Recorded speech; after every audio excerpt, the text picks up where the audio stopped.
Boa tarde, professor. Tudo bom? Meu nome é João Batista e essa aqui é a minha tentativa de solução da questão bônus 2.4, né? Da última questão bônus da segunda etapa da disciplina. Ok? Vamos começar como sempre, vendo a nossa questão. Seja, vou chamar de epsilon3 aí, o conjunto, S1, S2, S3. E a nossa função f que recebe um W1 e um W2, que ele vai retornar um S1 se W1 é um sufixo de W2 e retorna um vazio, um E, um nulo, um zero, caso contrário, certo? Se aí eu creio que está significando só a ausência de um símbolo, né? Nenhum dos símbolos ali. Mas enfim, mostra que f de x é computável em L3, que é a nossa linguagem de programação baseada em string, cujo tem esse alfabeto do epsilon3 aí. Construindo um programa em L3 e justificando que esse programa sempre para. Então, com ênfase nisso, né, a gente tem dois objetivos muito claros nossa tentativa, né, que é construir o programa, que a gente, para poder provar que isso aqui é computável, né, parcialmente computável nesse passo, e depois a gente vai justificar que esse programa sempre para, ele nunca entra em loop, ele está realmente computando o que a gente realmente quer, provando no final que isso aí é computável, certo? Mas, uma coisa de cada vez, vamos primeiro focar em entender um pouquinho mais sobre isso e definir algumas coisas antes de a gente progredir, né? Vamos começar com a definição, né? O que é um sufixo, afinal de contas, né? O sufixo, pela própria definição dele, né? Definição tirada aí realmente de dicionário, sufixo é um afixo adicionado ao final de uma raiz ou radical. Ou seja, é um pedaço ou uma palavra em si que pode ser colocada na frente, né, no final, de outra palavra e assim formar outras palavras, né? Nesse quesito da computação, onde as palavras não necessariamente têm um significado em si, a gente abandona um pouco essa definição e foca no que é importante, que é esse final. Uma palavra é sufixo da outra se essa palavra aparece no final de outra palavra. Então, se a gente tem aqui alguns exemplos, né? Por exemplo, a palavra... Aqui eu não estou usando o alfabeto, a gramática, né? O conjunto que a gente realmente vai utilizar. Mas aqui é só para a gente pensar um pouco. BC é um sufixo de ADBC, porque ADBC termina com BC. A é um sufixo de BCCA, ou seja, A ele está presente aqui no final da palavra BCCA, certo? Só que a definição de sufixo, ela imediatamente nos dá algumas dúvidas, que pode ser porque esse significado ele pode ser um pouco ambíguo, certo? Se a gente não tomar cuidado. Então, como a gente não consegue criar uma... a gente até consegue, mas não é muito recomendável, né? A gente criar um algoritmo ambíguo, é bom a gente ter certeza do que a gente está fazendo. Vamos estabelecer algumas coisas sobre o que é ser um sufixo, né? Para os fins dessa tarefa, eu vou utilizar aqui dois conceitos que eu defini, mas dependendo se eu quiser ou não seguir esses conceitos, eu poderia facilmente adaptar o meu código para que ele não tenha essas considerações, né? A primeira delas é que uma palavra vazia não é sufixo de nenhuma outra palavra, até porque não faz muito sentido, porque uma palavra vazia, ela tecnicamente pode estar aparecendo ali como sufixo de todas as palavras do mundo, inclusive da própria palavra vazia, né? Então isso aí não seria muito válido. E a segunda consideração, que eu também acho que não faz sentido, que duas palavras iguais não são sufixo uma da outra. Porque, como eu baseei ainda naquele ponto que um sufixo, ele é um afixo adicionado no final de um radical. Então, para ser um sufixo, você tem que ter, desde o começo, um afixo e um radical. Então, se um dos dois é vazio, na minha concepção, é um pouco estranho você ter um conceito de sufixo ali. Certo? Mas, de novo, quando a gente estiver fazendo o programa, a gente vai dar umas olhadinhas em alguns pontos que vão garantir essas considerações adicionais. E a gente conseguiria facilmente adaptar o nosso programa para contornar essas considerações se a gente não quisesse. Tá? Então, isso aqui não é o nosso problema de nenhuma forma. Isso aqui é só para deixar as coisas um pouquinho mais específicas para a gente construir para a gente implementar a nossa função, né? Construir nosso programa de maneira mais direta. Ok? Então vamos lá. A gente tem que esquematizar um pouco como é que o nosso programa vai funcionar. Para a gente descobrir se uma palavra é sufixo da outra, o processo é relativamente simples. Primeiro a gente vai armazenar nossas variáveis de entrada em variáveis locais, Tá? Inclusive, daqui para frente eu não vou me referir a eles a W1 e W2, até porque W ele é usado no livro como outras coisas, então para não confundir muito, eu vou deixar como x1 e x2 mesmo, como nossas variáveis de entrada, x1 e x2, e o programa vai ser realmente se x1 é sufixo de x2. Então, só uma anotação que eu coloquei aqui, certo? E o que vai acontecer? A gente vai sempre comparar o último caractere de ambas as nossas variáveis. Se eles forem diferentes, a gente vai retornar. Retornar o zero, retornar o nulo ali, retornar o caso que não é sufixo um do outro. Porque se eles são sufixos, então eles têm que ser. Eles têm que condizer ali nos caracteres deles, certo? Então, se a gente achar que o x1 tem um caractere que o x2 não tem, ou vice-versa, então não vai ser sufixo. Se eles não forem diferentes, se forem iguais, né, o que a gente vai fazer? Remove o último caractere de ambas as palavras. E se a palavra x2 for vazia, que é a palavra que a gente está vendo, se possui a palavra x1 como sufixo, você vai retornar zero. Porque se você chegou na palavra, se você conseguiu zerar a sua palavra x2 antes de zerar a palavra x1, significa que a tua palavra x2 tem o mesmo tamanho ou é menor que a tua variável x1. Então a gente colocou nessa ordem aqui e a gente vai já mostrar por que a gente usou essa ordem de checagem. Então, se a sua palavra x2 for nula, retorne. E depois você vai fazer a checagem, né? Se a sua palavra x1, você vai retornar. Só que agora você vai retornar S1. Porque se você comparou, sempre foi comparando os últimos caracteres, foi removendo dessa forma, e você chegou no ponto que teu x1 é vazio e teu x2 não é vazio, significa que teu x1 é menor que teu x2 e que teu x1 apareceu ali, condizeu com todos os caracteres no final de x2. Então aqui é válido a gente retornar S1 para indicar, sim, x1 é sufixo de x2, ok? E a gente vai repetir esse processo aqui, tá? Até parar. Depois a gente vai ver que isso aqui vai parar, isso não vai ser um loop infinito. Até porque a característica principal de por que isso não vai ser um loop infinito tá justamente para cá. Sempre a gente vai remover o último caractere e sempre a gente vai retornar se um dos caracteres for nulo. Então, como as nossas palavras não são infinitas, uma hora elas vão acabar. Se uma hora elas vão acabar, o nosso programa também uma hora vai retornar e vai finalizar retornando alguma coisa. Tá? Quando a gente escrever nosso programa, a gente vai só voltar a esse ponto, lembrando de por que o nosso programa para. Aqui embaixo, de novo, só um exemplo mais semântico, né, do significado de sufixo, baseado naquele alfabeto de exemplo, tá? Se eu tenho uma palavra x1 que é BC e uma palavra x2 que é ABC, o que eu vou fazer? Primeiro eu vou comparar C com C, eu sei que é igual, então o que eu faço? Removo o último caractere de ambos. x1 vira B, x2 vira AB. E aí eu vejo que nenhum dos dois está vazio, continuo o processo, repito. Aí eu comparo agora B com B, também é igual. E aqui eu tenho que x1, quando eu remover esse B, ele vai ficar vazio, e x2 vai ficar com A. Só que 0 é diferente de A. Se 0 é diferente de A, significa que o x1 Perdão, nem que 0 é diferente de A. Desculpa, isso aqui ele nem chega a comparar isso não. Basicamente ele vê aqui que o x2 não é vazio, só que o x1 é. Como o x1 é vazio e o x2 não é vazio, eu caio nesse caso e eu retorno S1. Ok?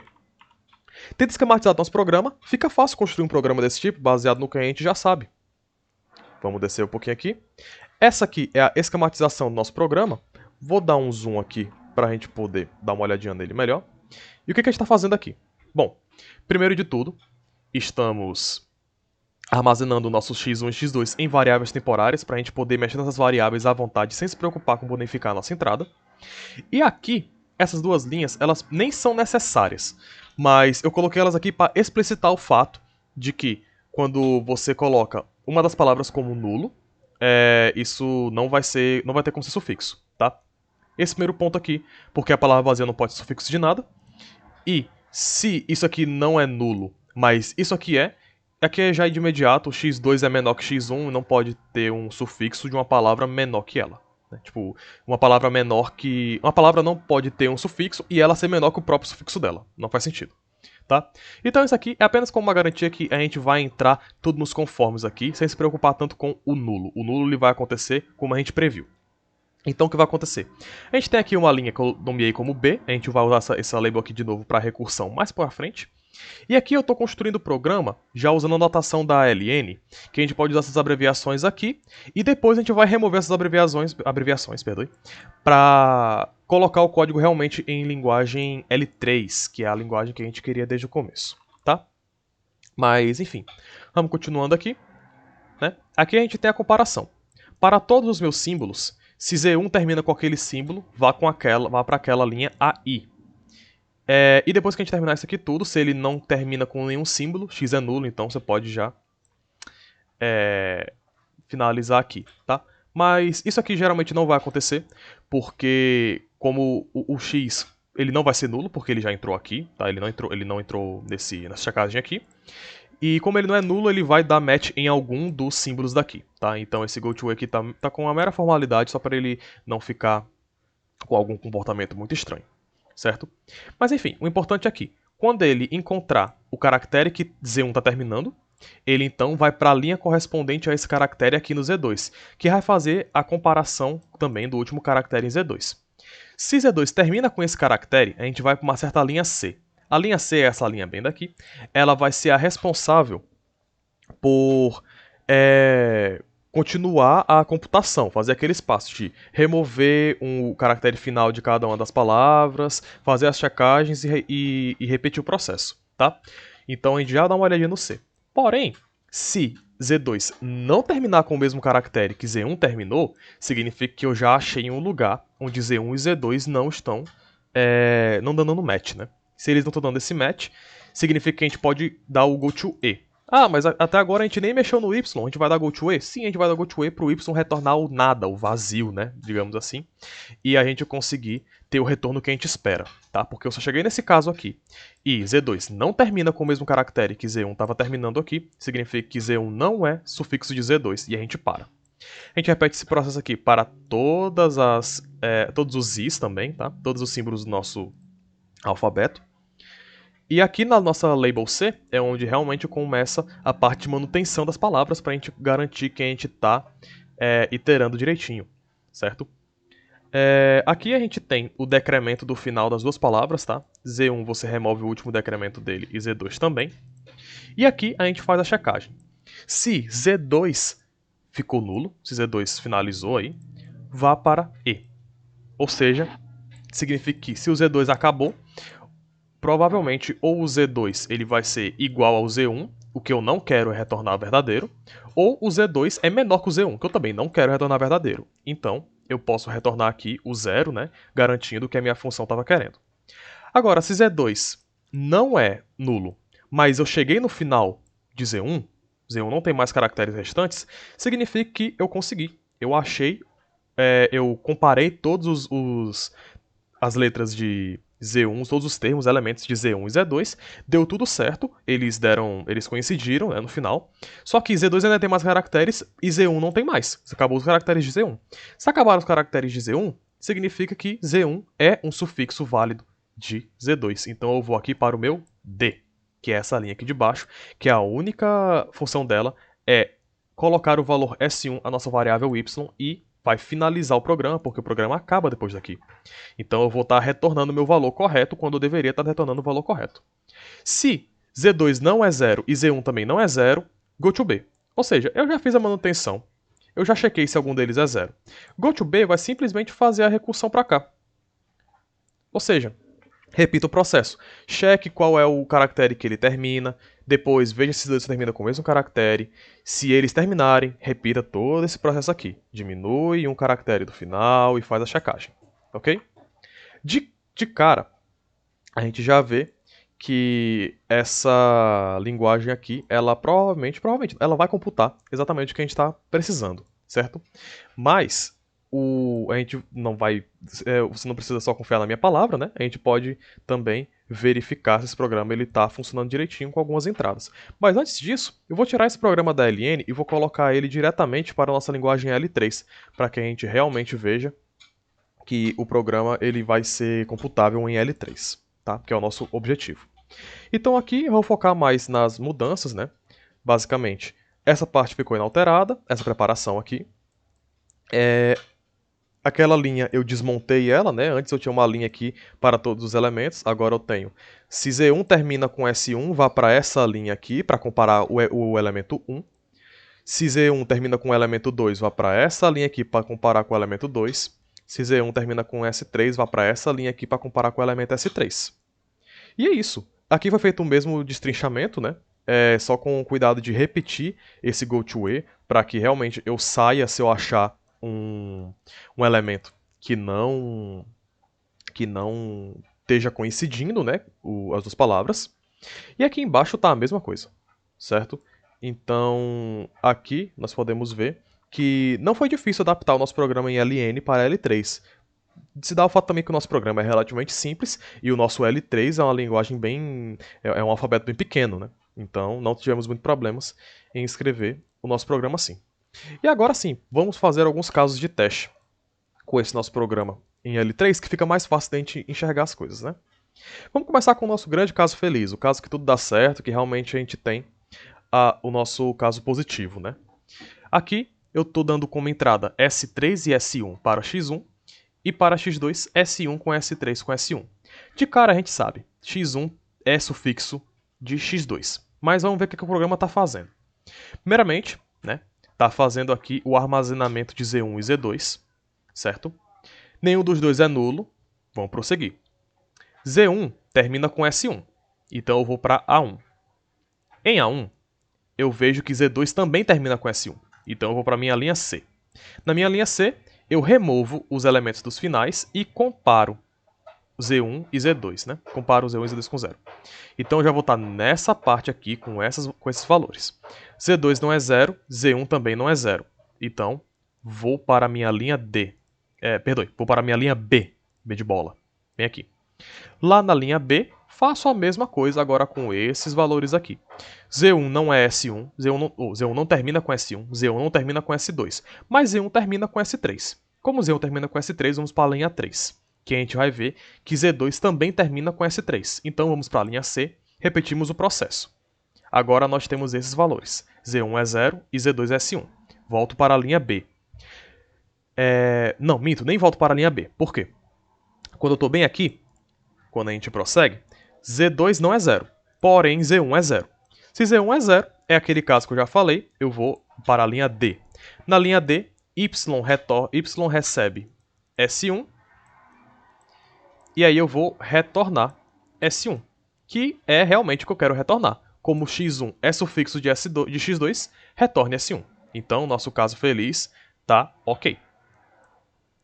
Vamos agora para o caso triste, o caso negativo, onde x1 não é sufixo de x2. Aqui nós temos aqui uma palavra x1 e uma palavra x2, certo?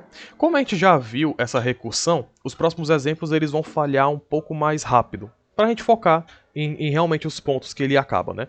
Porque mesmo na primeira iteração, é claro ver o que está acontecendo com os valores e ele quase que faz o programa todo, né? Então a gente não precisa se preocupar tanto com a iteração deles, tá ok?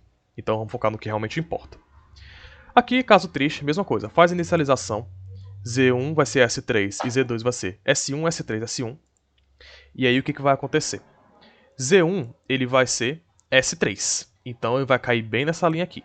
Então eu vou para a linha A3. Só que na linha 3, Z2 não termina com S3. Então eu não vou para GoToC. Eu só prossigo. Quando eu prossigo, eu encontro um GoToE e retorno com o Y0. Ou seja, o meu retorno vai ser um zero, um nulo, certo? E assim, significa que x1 não é sufixo de x2, que também está correto. Vamos agora para os nossos casos especiais, que são os casos que a gente já viu antes e que a gente quer só mostrar que, quando acontecem algumas peculiaridades nas nossas entradas, nosso programa continua se comportando da maneira correta. O caso especial mais simples. x2 acaba antes. Você não tem como ter um sufixo maior que a palavra que você quer ver se o sufixo está nela. Tá? Então, mesma coisa. Nós temos aqui um x1 que é igual a S3S1 e um x2 que é igual a S1. Fazemos aqui a cópia dos valores. Z1 está terminando com S1, então eu vou para essa linha onde eu descubro que S2 também termina com S1. Então, o que eu faço? Diminuo um caractere no final dos dois e começo a comparar. Eu estou nesse campo aqui. E é aqui que vem a importância de checar também se o Z2 vem primeiro. Z2 termina com 0? Sim. Z2 é 0, Z2 é nulo aqui. Nem termina, Z2 está nulo aqui. Como o Z2 está nulo, já retorna retorna tipo, vai para a linha E, perdoe. É tanto termo, jargão que a gente usa quando está raciocinando, que às vezes fica difícil de explicar uma questão desse tipo. Mas enfim, significa que o meu y aqui está retornando 0, ele nunca mexeu. Então o que eu vou estar retornando aqui é aquele nulo, e logicamente, não tem como o x1 ser sufixo de x2, então esse caso especial também está ok. Mas no caso especial, quando elas são palavras iguais. Quando são palavras iguais, eu coloquei aqui duas palavras iguais bem simples, tá? Faço aqui a inicialização, faço a checagem se é 0, não é, então continuo. Z1 termina com S1 e Z2 também termina com S1. Como os dois terminam com S1, vou para C. Aqui eu diminuo um caractere dos dois. E é aqui também que vem a importância por que eu faço a checagem do Z2 primeiro. Porque se eu fizer a checagem do Z1 primeiro, ele vai ver que o Z1 acabou e iria dizer que sim, X1 é sufixo de X2. Mas não é o que eu quero. Eu quero que se eles forem iguais, eu quero dizer que, não, X1 não é sufixo de X2. Não tem como duas palavras iguais ser sufixo uma da outra. Cadê o radical? Cadê a raiz da palavra? Né? Então, eu faço essa checagem primeiro. Z2 é 0? É. Então, retorna 0. O Y vai continuar com valor 0. E eu retorno vazio. Se eu retorno vazio, realmente x1 não é sufixo de x2, e isso aqui também está ok. E agora, a gente já viu alguns casos aqui, né? Os casos que uma das variáveis é nulo, eu deixei de fora porque a gente vê claramente que ela vai sair bem aqui, nesse goTo, certo? Então agora, vamos dar uma justificativa de por que o nosso programa nunca vai entrar em loop. Provavelmente isso já vai estar claro pela forma que eu expliquei o programa, mas eu posso deixar isso mais claro ainda quando a gente analisa todo o controle de fluxo que o nosso programa faz. Certo? Primeiramente, a gente já sabe que a gente já está vendo aqui alguns pontos de saída. Nosso programa ele pode sair aqui, pode sair aqui, pode sair aqui, mas não vai ser o caso. Coloquei isso aqui mais como segurança, tá? Se eu estou em uma certa linguagem, isso aqui nunca vai acontecer. Mas se acontecer, eu retorno alguma coisa, não vou quebrar muito o meu programa, certo? Eu posso sair nessas linhas aqui, que a gente já viu que é o caso de escape, quando elas são diferentes. Eu posso sair aqui quando o Z2 acaba, aqui quando o Z1 acaba, e eu posso sair, logicamente, no meu final da palavra. Então esses aqui são todos os pontos de saída da minha palavra. E a gente já viu aqui que esses pontos de saída, quase todos eles funcionam para algum exemplo, tá? Eles estão ali para algum motivo. E a gente vê que essas são saídas válidas do meu programa, ok? Então, vamos se atentar sempre a isso, né? O programa ele tem várias condições de saída aqui. Mas, como a gente quer mostrar que ele não entra em loop, né? Não é nem, tipo, eu sei que ele termina, agora eu quero saber, eu quero mostrar que ele nunca entra em loop. Para mostrar que ele nunca entra em loop, vamos tentar sempre se ater ao que define um loop, certo? Quando eu faço um goTo para frente, raramente isso vai me dar um loop. Ele geralmente não vai ser o causador desse loop. Sempre quem causa o loop é um loop para trás ou um loop para a mesma linha, né? Que são os diversos casos de loop infinito que a gente já viu. Então, vamos ver onde que ocorre esse goTo para trás, né? Esse goTo que vai possivelmente ser um causador de um loop se esse loop acontecer. É bem aqui embaixo. goTo B é o único goTo que vai para trás, nosso programa. Todos eles vão para E. Esse goTo aqui vai para D, é um goTo para frente, não tem como ele desencadear um loop sozinho. Se ele desencadear o loop é porque tem um cara que vai para trás que está desencadeando junto com ele. goTo C também vai sempre para frente, então também não vai ser a culpa dele. Então, se tiver loop infinito, quem vai tornar loop infinito é esse cara aqui do goTo B, certo?